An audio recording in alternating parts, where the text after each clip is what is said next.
Now students देखते हैं question number 51। A student draws a distance time graph for a moving scooter and find a section of the graph is horizontal line parallel to the time axis. अब ये देखो एक student ने graph draw किया, यहाँ पर क्या है आपका डिस्टेंस है, ओके, और यहाँ पर क्या है टाइम है।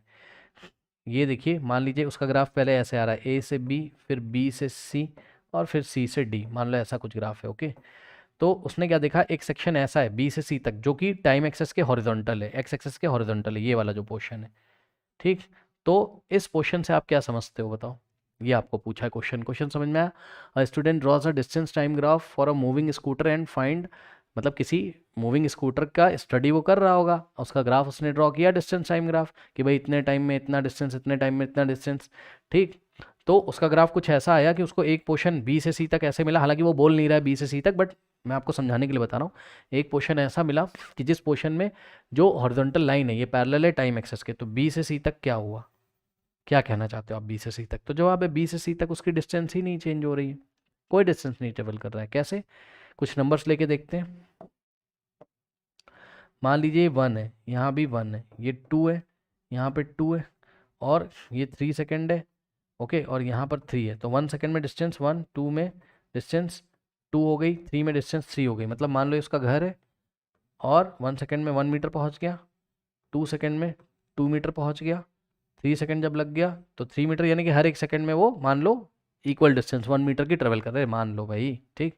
अब 3 सेकेंड निकला, 4 5 6 7 8, 3 सेकेंड से लेके 8 सेकेंड तक। अब आप देखो 4 सेकेंड पे भी डिस्टेंस कितनी है, 3, 5 सेकेंड पे भी डिस्टेंस कितनी है, 3, 6 सेकेंड पे भी डिस्टेंस कितनी है, 3, 7 सेकेंड पे भी डिस्टेंस 3, 8 सेकेंड पे भी डिस्टेंस 3, यानी कि 3 सेकेंड से लेके 8 सेकेंड तक, यहाँ तक ये वाला जो पोर्शन है 3 सेकेंड से लेके 8 सेकेंड तक वो यहीं खड़ा हुआ है।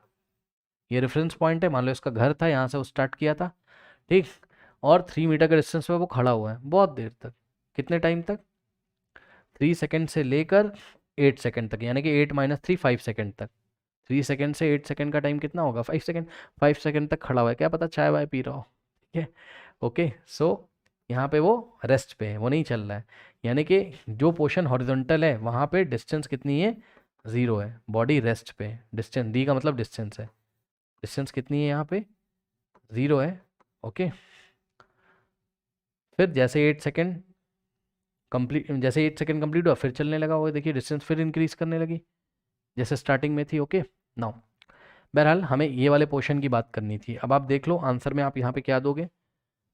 ऑप्शन ए में बोला the scooter has the uniform by uniform, ये तो कुछ नहीं है ऐसा। The distance travel by the scooter is the maximum in this, no, ऐसा नहीं है। इस सेक्शन में तो भाई डिस्टेंस कितना है, 0 है ना। The distance travel by the scooter is minimum, नहीं ऐसा नहीं है। The distance travel by the scooter is 0 in this section, yes. Option D is the correct option, okay students, note कर लीजिए। आंसर आप देख सकते हो। In the distance time graph is parallel to the time axis, then the object has not traveled any distance, okay. So option D is the correct option, okay, note कर लीजिए।